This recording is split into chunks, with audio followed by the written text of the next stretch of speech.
ನಮಸ್ತೆ ಅಂಶು ಅಶೋಕ್ ಹೆಗಡೆ ಹೇಳು. ಮಿಸ್ಟರ್ ಹೆಗ್ಡೆ, ಇದು ನಮ್ಮ ಸೀರೀಸ್ ಆಫ್ ಪರಿಚಯ. ಓಕೆ, ಆಗಲೇ ನಾವು ಸೂರಜ್ ಅವ್ರನ್ನ ಮತ್ತೆ ಮಧು ಸರ್ನ ಇಂಟರ್ವ್ಯೂ ಮಾಡಿದ್ದೀವಿ. ಅವ್ರದ್ದು ಆಲ್ರೆಡಿ ಟೆಲಿಕಾಸ್ಟು ಆಗಿದೆ. ಇನ್ನೊಬ್ರು ಯಾರು ಇಲ್ಲ. ಹಾಗಾದರೆ ಈ ದಿನದ ವಿಶೇಷವಾದಂಥ ಅತಿಥಿ ಪವಿತ್ರ ಬಂಧನದ ನಾಯಕಿ ನಟಿ ಅಮೂಲ್ಯ ಅವರು. ಉತ್ತಮವಾದಂಥ ಪ್ರತಿಭೆ. ಅವರು ಮೊದಲು ಕೂಡ ಸಾಕಷ್ಟು ಸೀರಿಯಲ್ಗಳನ್ನು ಮಾಡಿದ್ರು. ತುಂಬ ಒಳ್ಳೆಯ ಹುಡುಗಿ, ಅದ್ಭುತವಾದಂಥ ಪ್ರತಿಭೆ. ಅವ್ರ ಬಗ್ಗೆ ನಾವು ಜಾಸ್ತಿ ಇಲ್ಲಿ ಮಾತಾಡೋದಕ್ಕಿಂತ ನಮ್ಮ ವೆರಿ ಸೈಲೆಂಟ್ ಪರ್ಸನಾಲಿಟಿ, ಬಟ್ ಚಿಕ್ಕದಾಗಿ ಚೊಕ್ಕವಾಗಿ ಏನು ಮಾತಾಡ್ತಾರೆ, ಚೆನ್ನಾಗಿ ಮಾತಾಡ್ತಾರೆ. ಓಕೆ, ನಮಸ್ತೆ. ಪವಿತ್ರ ಬಂಧನ ವಿಶೇಷ,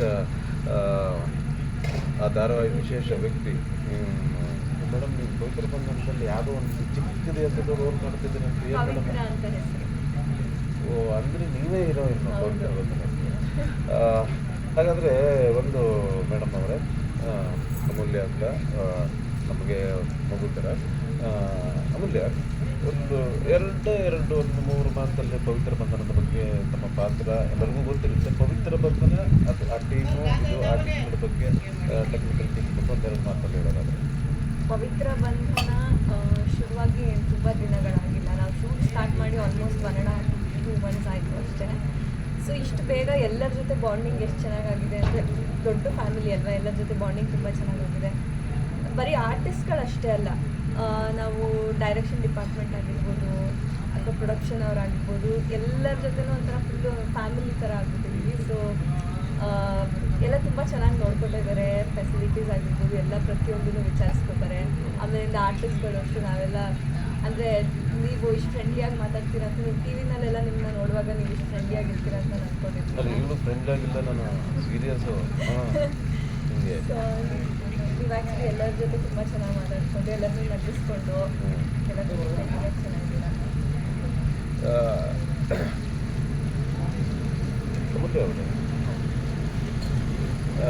ನಿಮ್ಮ ಒಂದು ಅಂದರೆ ಈ ಇಂಡಸ್ಟ್ರಿಗೆ ಬರಬೇಕು ಅಂತ ನಿಮಗೆ ಏನಂತ ಅನಿಸ್ತು? ಬೇಕಾದಷ್ಟು ಇವತ್ತಿನ ಜಗತ್ತಿನಲ್ಲಿ ಸಾಕಷ್ಟು ಅವಕಾಶಗಳಿದೆ. ಇದೇ ಫೀಲ್ಡಿಗೆ ಬರಬೇಕು, ಈ ಆ್ಯಕ್ಟಿಂಗು ಅಥವಾ ಸೀರಿಯಲ್ಲು, ಸಿನಿಮಾ ಅನ್ನೋದಕ್ಕೆ ಯಾಕೆ ನೀವು ಬರಬೇಕು ಅಂತ ನಿಮ್ಮ ಇಷ್ಟ? ಗೊತ್ತಿಲ್ಲ, ನನಗೆ ಚಿಕ್ಕ ವಯಸ್ಸಿಂದಲೂ ನಾನು ಆರ್ಟಿಸ್ಟ್ ಆಗಬೇಕು ಅಂತಲೇ ನನಗೆ ಇಷ್ಟ ಇದ್ದಿತ್ತು. ಸೊ ನಾನು ಎಜುಕೇಷನ್ ಕಂಪ್ಲೀಟ್ ಮಾಡಿ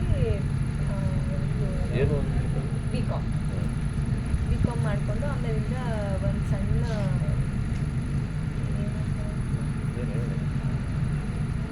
ವರ್ಕ್ಶಾಪ್ ಆ್ಯಕ್ಟಿಂಗ್ ವರ್ಕ್ಶಾಪ್ ಮಾಡಿ ಆಮೇಲಿಂದ ನಾನು ಟ್ರೈ ಮಾಡ್ತಾಯಿದ್ದೆ. ಆಡಿಷನ್ಗೆ ಟ್ರೈ ಮಾಡ್ತಾಯಿದ್ದೆ. ಅದಾದಾಗ ಫಸ್ಟ್ ನನಗೆ ಕಲರ್ಸ್ಗೆ ಬಂದಿದ್ದು ದಾಸಪುರಂದರ ಅಂತ ಫಸ್ಟ್ ಸೀರಿಯಲ್ ನಂದು. ಅದಾದಮೇಲೆ ಸೆಕೆಂಡ್ ಬೃಂದಾವನ, ಅದು ಕಲರ್ಸ್ಗೆ. ಈಗ ಇದು 3ನೇ ಪ್ರಾಜೆಕ್ಟ್ ನಂದು ಕಲರ್ಸ್. ಅಲ್ಲ, ಯಾಕಂದರೆ 3 ಮೇಡಮ್, ಈ ಹಂತಕ್ಕೆ ನೀವು ಬೆಳೆದಿರಿ. ಒಂದು ಜೀವನದಲ್ಲಿ ಎಲ್ಲರಿಗೂ ಒಂದು ಇದಿರುತ್ತೆ, ನಾವೊಂದು ಕನಸು ಕಾಣ್ತೀವಿ, ಆ ಕನಸನ್ನು ನನಸು ಮಾಡ್ಕೋಬೇಕು ಅಂತ ಆದಾಗ ಅದಕ್ಕೆ ಸಾಕಷ್ಟು ಜನರ ಅಂದರೆ ಅಪ್ಪ ಅಮ್ಮ ಇರ್ಬೋದು, ಫ್ರೆಂಡ್ಸ್ ಇರ್ಬೋದು, ಇವತ್ತು ಆ ಥರದ ವ್ಯಕ್ತಿಗಳು ನಿಮ್ಮ ಜೀವನದಲ್ಲಿ ಯಾರಿದ್ದಾರೆ? ಅವರಿಗೆ ಯಾವ ರೀತಿ ಧನ್ಯವಾದ ಅಥವಾ ಏನು ಹೇಳೋದಕ್ಕೆ ಇಷ್ಟಪಡ್ತೀವಿ ವಿತ್ ಅವರ ಹೆಸರುಗಳೊಂದಿಗೆ? ಯಾಕೆಂತಂದರೆ ಅವ್ರಿಗೂ ಒಂದು ಖುಷಿ ಆಗುತ್ತೆ. ನಮ್ಮ ಅಮೂಲ್ಯ ನಮ್ಮ ಮುಂದೆ ಮಾತಾಡದೆ ಹೋದ್ರೂ ಅಥವಾ ಅವರು ಫ್ರೆಂಡ್ಸಲ್ಲಿ ಮಾತಾಡೋದು ಏನೂ ಅನಿಸಲ್ಲ, ಒಂದು ವೇದಿಕೆಯನ್ನು ಮಾತಾಡೋದಾಗ ಅವರಿಗೂ ಒಂದು ಖುಷಿ ಆಗುತ್ತೆ. ಅದ್ರ ಬಗ್ಗೆ ತಾವು ಆ ವ್ಯಕ್ತಿಗಳ ಬಗ್ಗೆ ಏನು ಹೇಳ್ತೀರಿ? ಅದು ಅಪ್ಪ ಅಮ್ಮನೇ. ಯಾಕಂದರೆ ಫುಲ್ಲು ಸ್ಟಾರ್ಟಿಂಗಿಂದಲೂ ಸಪೋರ್ಟ್ ಮಾಡ್ಕೊಂಡು ಬಂದಿದ್ದು ಅಪ್ಪ ಅಮ್ಮನೇ. ನನಗೆ ಫ್ರೆಂಡ್ಸ್ ಏನು ಜಾಸ್ತಿ ಇಲ್ಲ. ಸೊ ನಾನು ಏನೇ ಇದ್ದರೂ ಶೇರ್ ಮಾಡ್ಕೊಳ್ಳೋದಾಗಲಿ ಎಲ್ಲ ಅಮ್ಮನ ಜೊತೆನೇ ಶೇರ್ ಮಾಡ್ಕೊಳ್ಳೋದು. ನಾನು ಆಡಿಷನ್ಸ್ ಎಲ್ಲ ಇದ್ದಾಗ ಪ್ರತಿ ಸಲನೂ ಅಮ್ಮ ನನ್ನ ಜೊತೆ ಬರ್ತಿದ್ರು. ಶೂಟ್ ಬಿಗಿನಿಂಗ್ ಡೇಸಲ್ಲೂ ಯಾವಾಗಲೂ ಜೊತೆಲೇ ಇರ್ತಾರೆ, ಇವಾಗಲೂ ಅಷ್ಟೇ. ಅಪ್ಪ ಅಮ್ಮ ಇಬ್ಬರು ತುಂಬ ಸಪೋರ್ಟ್ ಮಾಡ್ತಾರೆ ನನಗೆ. ಸೊ ಅಪ್ಪ ಅಮ್ಮನೇ ಸಪೋರ್ಟ್ ಸಿಸ್ಟಮ್. ನಾನು ಏನಾದರೂ ಥ್ಯಾಂಕ್ಸ್ ಹೇಳಬೇಕು ಅಥವಾ ಸಾರಿ ಹೇಳಬೇಕು ಎಲ್ಲನೂ. ಈಗ ಥ್ಯಾಂಕ್ಸ್ ಹೇಳಿದ್ದಕ್ಕೆ ಓಕೆ, ಈಗ ನಮಗೆ ಸಾರಿ ಹೇಳೋದಿದ್ರು ಅವರಿಗೆ ಅಂತಂದರೆ ಅಂಥದ್ದು ತಪ್ಪುಗಳೇನಾದ್ರು ಮಾಡಿಬಿಟ್ಟಿದ್ರ ಅಂತ ನಾನು ಕೇಳ್ತೇನೆ. ಅಂದರೆ ಇವಾಗ ಶೂಟ್ ನನಗೆ ತುಂಬ ಬ್ಯುಸಿ ಇದ್ದಾಗ ಕರೆಕ್ಟಾಗಿ ಕಾಲ್ ಮಾಡಿ ವಿಚಾರಿಸ್ಕೊಳ್ಳೋದಕ್ಕಾಗಿರಲ್ಲ. ಅವ್ರು ಕಾಲ್ ಮಾಡಿರ್ತಾರೆ, ನಾನು ಪಿಕ್ ಮಾಡೋಕ್ಕಾಗಿರಲ್ಲ. ಸೊ ಕಂಟಿನ್ಯೂಸ್ ಈಗ ಇನಿಷಿಯಲ್ ಡೇಸ್ ಆಗಿರೋದ್ರಿಂದ ನಮ್ಗೆ ಸರಿಯಾಗಿ ಟೈಮ್ ಕೊಡೋಕ್ಕಾಗ್ತಿಲ್ಲ ಕಾಲ್ ಮಾಡಿ ವಿಚಾರಿಸ್ಕೊಳ್ಳೋದಕ್ಕಾಗಲಿ ಮಾತಾಡೋದಕ್ಕಾಗಲಿ. ಸೊ ಅದಕ್ಕೆ ಸಾರಿ. ಓಕೆ, ಒಂದು ಇಷ್ಟೊಂದು ದೊಡ್ಡ ವೇದಿಕೆ ಅಂದರೆ ಈ ಸೀರಿಯಲ್ ಇರ್ಬೋದು, ಸಿನಿಮಾ ಇರ್ಬೋದು, ಈ ವೇದಿಕೆಗೆ ಬರಬೇಕಾದ್ರೆ ಸಾಕಷ್ಟು ಕಲ್ಲು ಮುಳ್ಳುಗಳು ಕಷ್ಟಗಳು ಅದೆಲ್ಲ ಇರುತ್ತೆ. ಅಂಥದ್ದನ್ನು ಏನಾದರೂ ಒಳ್ಳೆಯ ಘಟನೆಗಳು ಅಥವಾ ಕೆಟ್ಟ ಘಟನೆಗಳನ್ನು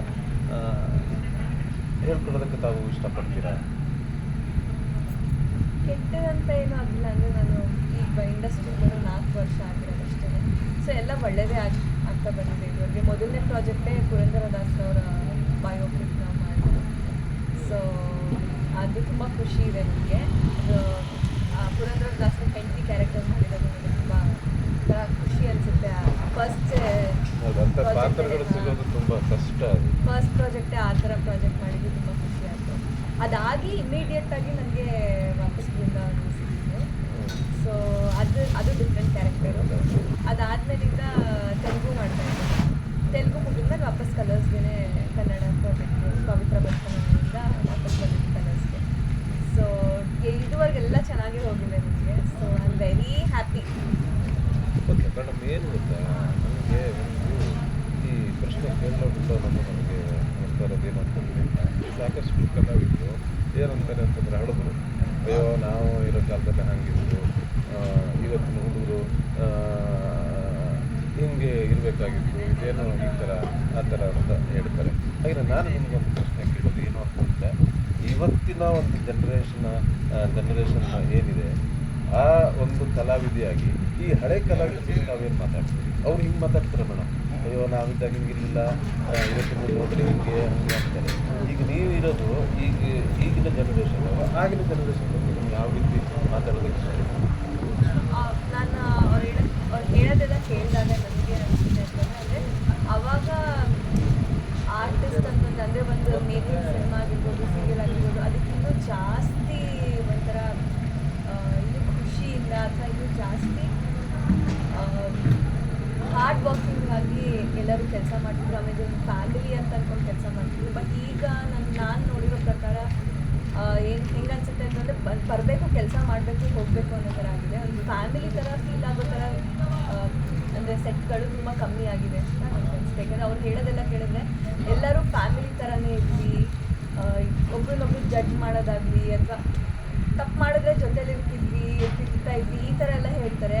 ಬಟ್ ಇಲ್ಲಿ ಇವಾಗ ಜಡ್ಜ್ ಮಾಡೋ ಸ್ವಲ್ಪ ಮೆಂಟಾಲಿಟಿ ಜಾಸ್ತಿ ಆಗಿದೆ ಅಂತ ನನಗೆ ಅನಿಸುತ್ತೆ ಅವ್ರು ಹೇಳೋದೆಲ್ಲ ಕೇಳಿದ್ರೆ.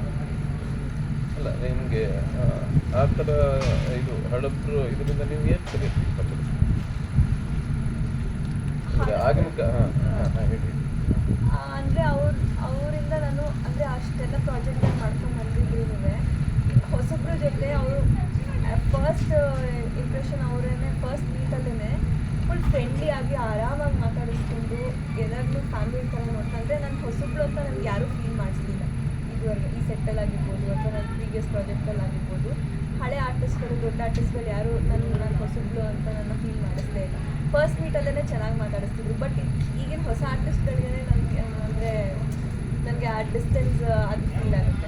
ಅಲ್ಲ, ನಾನು ಈಗ ನೀವು ಹೇಳಿದ ಮಾತು ಸುಮಾರು ಜನ ಆರ್ಟಿಸ್ಟ್ಗಳು ಕೆಲವರು ಆ ಸೀರಿಯಲ್ಲು ಅಂತಾರೆ ಹೀರೋ ಈ ಥರ, ಹೀರೋಯಿನ್ ಈ ಥರ, ಈಗೋ ಇದೆ, ಅದಿದೆ, ಇದಿದೆ. ನಾವು 2 ವರ್ಷದಿಂದ ಮಾಡ್ತೇವೆ. ಎಷ್ಟೋ ಜನ ಹೊಳೆತಾರೆ. ನನ್ನ ಮುಂದೆ ಯಾರು ಮಾಡಿಲ್ಲ ಇವತ್ತು ನೋಡಿದ್ರು, ನಾನು ಮಾಡೋದು ಬಿಡಲ್ಲ, ನಾನು ಅದಕ್ಕೆ ಕೇರು ಮಾಡಲ್ಲ. ನಾನು ಅದೆಷ್ಟೋ ಜನ ಹೇಳ್ಕೊಂಡಿದ್ದೀವಿ ನನ್ನ ಹತ್ರನೇ, ನೋಡುವಲ್ಲಿ ನಾವೆಲ್ಲ ಅವಾಗ ಹಾಗಿದ್ವಿ, ಈಗ ಹೀರೋಯಿನ್ನು ಸ್ವಲ್ಪ ಹೀಗೆ. ನನಗೆ ಅದು ಆ ಥರದ್ದು ಅನ್ನಿಸ್ತಿಲ್ಲ. ನನ್ನ ಜೊತೆ ಎಲ್ಲರೂ ಚೆನ್ನಾಗೇ ಇರ್ತಾರೆ, ಯಾಕಂದ್ರೆ ನಾನು ಎಲ್ಲರ ಜೊತೆಲೂ ಚೆನ್ನಾಗಿರ್ತೀನಿ. ಅವರೆಲ್ಲ ಈಗ ಅಂತೆಲ್ಲ ಇದ್ರೆ ಕೇರು ಮಾಡೋಣ, ನಾನು ಡೋಂಟ್ ಬಾದರ್, ತಲೆನೇ ಕೆಲ್ಸಲ್ಲ. ಅದೇ ಸಮ ಈಗ ನೀವು ಸಾಕಷ್ಟು ಸೀರಿಯಲ್ಗಳಲ್ಲಿ ಹೀರೋಯಿನ್ ಆಗ್ತೀರಿ. ಈಗಿನ ಹೀರೋಯಿನ್ನು ಮತ್ತು ಹೀರೋಗಳಿಗೆ ನೀವು ಏನನ್ನ ಹೇಳೋದಕ್ಕೆ ಇಷ್ಟಪಡ್ತೀರಿ?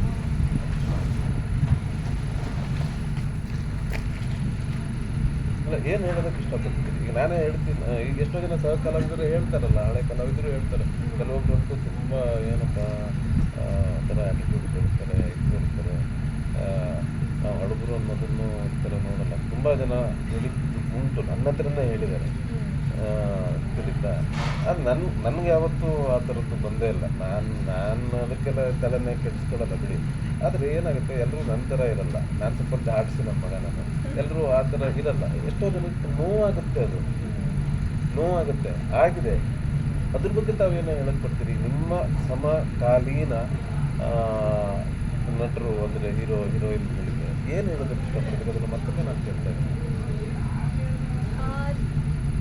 ನಾನು ಏನು ಹೇಳ್ತೀನಿ ಅಂದರೆ, ನಾನು ಫಾಲೋ ಮಾಡ್ತೀನಿ. ನಾನು ಅಂದರೆ ಐ ಸೇ ಸಮಥಿಂಗ್ ನೈಸ್ ಅಥವಾ ಏನು ಅಂತ ಹೇಳೋಕ್ಕೆ ಒಳ್ಳೇದಿಲ್ಲ ಅಂತಲೇ ನಾನೇನು ಹೇಳೋಕ್ಕೆ ಹೋಗಲ್ಲ. ಅದನ್ನ ನಾನು ಎಲ್ಲರ ಜೊತೆನೂ ಸ್ಮೈಲ್ ಮಾಡಿಕೊಂಡು ಪಾಸಿಟಿವ್ ಆಗಿರೋಕ್ಕೆ ಟ್ರೈ ಮಾಡ್ತೀನಿ ಅಷ್ಟೇ. ಅದು ಬಿಟ್ಟು ನಾನು ಆ ಕಡೆಯಿಂದ ನನಗೆ ನೆಗೆಟಿವ್ ವೈಬ್ಸ್ ಬರ್ತಿದೆ ಅಂತಂದರೆ ನನ್ನ ಪಾಡಿಗೆ ನಾನು ಇರ್ತೀನಿ. I just distance my self and hi hello ಅಷ್ಟು ಇರ್ತೀನಿ. ಬಟ್ ಅದನ್ನು ಬಿಟ್ಟು ನಾನು ಸ್ಟಾರ್ಟಿಂಗಲ್ಲೇ ರೂಡ್ ಆಗಿರೋದು ಅಥವಾ ನೆಗೆಟಿವ್ ಆಗೋದು ಅಥವಾ ಆ್ಯಟಿಟ್ಯೂಡ್ ತೋರಿಸೋದು ನಾನು ಇದು ಯಾರಿಗೂ ಮಾಡಿಲ್ಲ.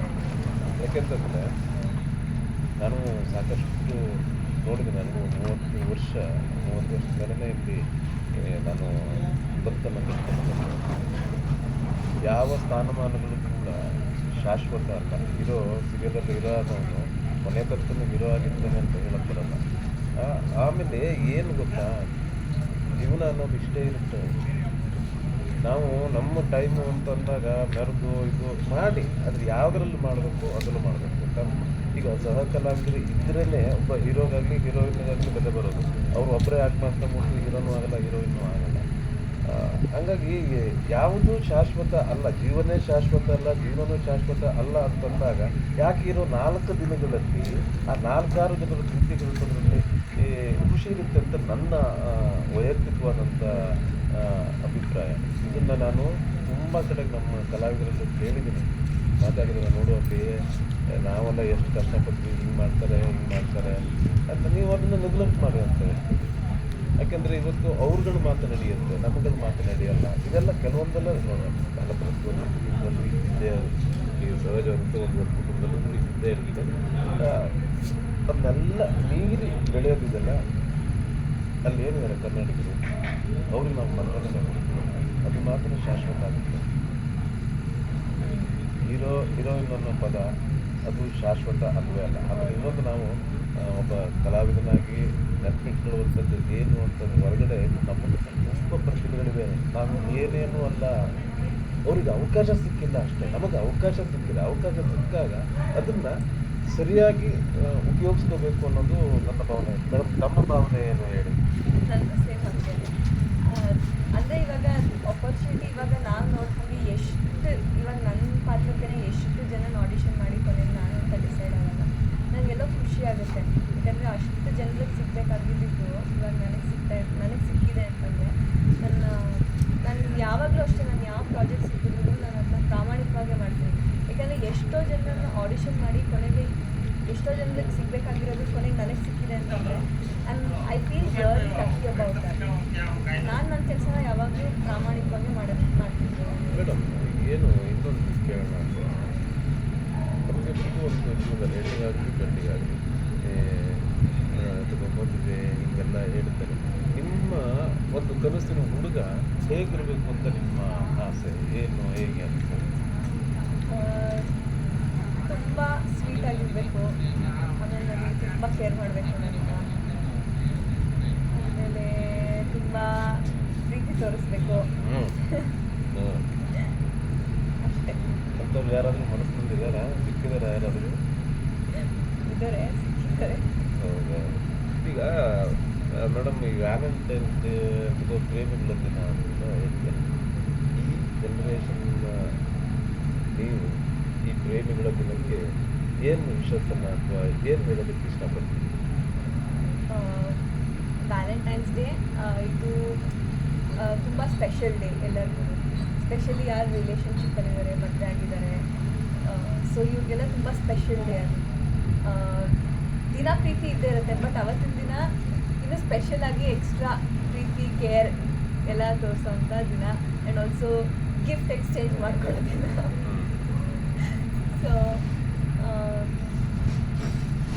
ಅಲ್ಲ, ಇದು ವೆಸ್ಟರ್ನ್ ಕಲ್ಚರ್ ಅಂತ ಹಾಂ, ಅಂದರೆ ಇದು ಪಾಶ್ಚಿಮಾತ್ಯ ದೇಶಗಳ ಒಂದು ಸಂಪ್ರದಾಯ ಅಥವಾ ಒಂದು ಸಂಸ್ಕಾರ ನಮ್ಮ ಈ ಸನಾತನ ಧರ್ಮ ಅಥವಾ ಇದರಲ್ಲಿ ಈ ನಮ್ಮ ಹಿಂದೂಗಳು ಅಥವಾ ಇದರಲ್ಲಿ ಈ ಥರ ಪ್ರೇಮಿಗಳ ದಿನ ಅಂತ ಇದುವೇ ಇಲ್ಲ, ಅದನ್ನು ಆಚರಣೆ ನಾವು ಮಾಡೋದಿಲ್ಲ. ಬಟ್ ಅದು ಆ ಕಲ್ಚರು ಅದೇನೋ ನಮ್ಮ ಮೇಲೆ ಹೇರಿದಂಗೆ ಅಂತಲ್ಲ, ಅದು ಏನು ಅಂತ ನನಗೆ ಇವತ್ತಿನವರೆಗೂ ಕನ್ಫ್ಯೂಸೇ, ಒಂಥರ ಕನ್ಫ್ಯೂಷನ್ ಎಲ್ಲ ಇದೆ. ಇಲ್ಲ, ನಂಗೆ ಅನಿಸಿಲ್ಲ, ನನಗೆ ಎಕ್ಸೈಟೆಡ್ ಆಗಿರ್ತೀನಿ. ಹೌದಾ? ಓಕೆ, ನಿಮಗೆ ಸ್ಪೆಷಲ್ಲಾಗಿ ಯಾರಿಗಾದರೂ ಒಂದು ಧನ್ಯವಾದ ಅಥವಾ ಥ್ಯಾಂಕ್ಸು ಅಥವಾ ಯಾರಿಗಾದ್ರು ಬೈಬೇಕು ಅಂತ ಅನ್ಸಿದ್ರೆ ಅದನ್ನು ನನ್ನ ವ್ಲಾಗ್ ಮುಖಾಂತರ ನೀವು ಹೇಳ್ಬೋದು. ಯಾರಿಗೂ ಬೈಬೇಕು ಅಂತ ಅನಿಸಿಲ್ಲ. ಅದೇ ಆಗಲೇ ಹೇಳಿದ ಹಾಗೆ ಥ್ಯಾಂಕ್ಸ್ ನನ್ನ ಪೇರೆಂಟ್ಸ್ಗೆ, ಹಾಗೆ ನನ್ನ ಪಾರ್ಟ್ನರ್. ಹಾಂ, ಬರೋರು ಇನ್ನೂ ಏನು ಫಿಕ್ಸ್ ಆಗಿಲ್ಲ. ಓಕೆ, ಇದು ನನ್ನ ಮತ್ತು ನನ್ನ ಹೆಂಡತಿದು vlog assistant Mrs Ashok Hegde ಅಂತ. ನನ್ನ ವ್ಲಾಗ್ನ ವೀಕ್ಷಕರಿಗೆ ತಾವು ಏನು ಹೇಳೋದಕ್ಕೆ ಇಷ್ಟಪಡ್ತೀನಿ? ಅಶೋಕ್ ಸರ್ಗೆ ದಯವಿಟ್ಟು ಎಲ್ಲರೂ ಸಪೋರ್ಟ್ ಮಾಡಿ, ಯಾಕೆಂದರೆ is a very chill Guy, very fun Guy and also ತುಂಬ ಗುಡ್ ಹಾರ್ಟೆಡ್. ಎಲ್ಲರೂ ಸಪೋರ್ಟ್ ಮಾಡಿ ಅವ್ರಿಗೆ. ಸಬ್ಸ್ಕ್ರೈಬ್ ಹಾಂ, ಎಲ್ಲರೂ ಸಬ್ಸ್ಕ್ರೈಬ್ ಮಾಡ್ಕೊಳ್ಳಿ ಇವ್ರ ಚಾನಲ್ನ, ಲೈಕ್ ಮಾಡಿ, ಶೇರ್ ಮಾಡಿ, ಹಾಗೆ ಬೆಲ್ ಐಕನ್ ಕ್ಲಿಕ್ ಮಾಡಿ. ಓಕೆ, ನಮಸ್ತೆ. ನಮ್ಮ ವ್ಲಾಗಲ್ಲಿ ಅಮೂಲ್ಯ ಪವಿತ್ರ ಬಂಧನದ ಹೀರೋಯಿನ್ನು. ಇದು ಇವರು ಬರೀ ಸೀರಿಯಲ್ಲು ಅಥವಾ ಸಿನಿಮಾಗಳಲ್ಲಿ ಹೀರೋಯಿನ್ನು ಅದಂತೂ ಹಾಗೆ ಆಗ್ತಾರೆ. ಅದಕ್ಕಿಂತ ಹೆಚ್ಚಿಗೆ ನಾನು ಹೇಳಬೇಕಂದ್ರೆ ಜೀವನದಲ್ಲಿ ಆ ಹೀರೋಯಿನ್ ಆಗಿ ನಿರಂತರವಾಗಿ ತುಂಬ ಚೆನ್ನಾಗಿ ಬದುಕು ಮಗ, ಒಳ್ಳೆಯದಾಗಲಿ ಭವಿಷ್ಯದಲ್ಲೂ ಕೂಡ. Thank you so much. ನಮಸ್ತೆ. ಏನು ಅನ್ನಿಸ್ತು ಅಮೂಲ್ಯ ಅವರ ಒಂದು ಚಿಕ್ಕದಾದಂಥ ಒಂದು ಸಂದರ್ಶನ? ತುಂಬ ವೈಡ್ ಆಗಿ ಇಂಟರ್ವ್ಯೂ ಮಾಡೋಕ್ಕೆ ಅಷ್ಟು ಆಗಲಿಲ್ಲ ನನಗೆ, ಅಂದರೆ ಟೈಮ್ ಇದು. ಮಗ ಅಮೂಲ್ಯ, ಎಲ್ಲೇ ಇರು, ಹೇಗೆ ಇರು, ಚೆನ್ನಾಗಿರು. ಮತ್ತೊಂದು ಏನು ಅಂತಂದ್ರೆ ಆದಷ್ಟು ಬೇಗ ಮದುವೆ ಆಗೋ ಮಗ. ಈಗ ಪವಿತ್ರ ಬಂಧನದಲ್ಲಿ ಎಷ್ಟು ಹುಡುಗರದ್ದು ಎಂತದೆ ಕಷ್ಟ ಇರ್ತದೆ. ಆಗ್ತಿರ್ಬೇಕು. ಹೌದಾ? ಅದೇ ನೀನೇನಾದ್ರು very sweet girl, very soft spoken. All the best for all your future vendors. You are a very very sweet jester person. ನೀವು ತುಂಬ ಮಾತಾಡದೇ ಇದ್ರೂ whatever you have spoken through heart. So that is the concept of ಪರಿಚಯನೂ ಕೂಡ. Okay, ಇನ್ನೊಮ್ಮೆ ಇನ್ನೊಂದು ಬ್ಲಾಗಲ್ಲಿ ಇನ್ನೊಂದು ವ್ಯಕ್ತಿ ಜೊತೆ ಸಿಗೋಣ. ನಮಸ್ತೆ.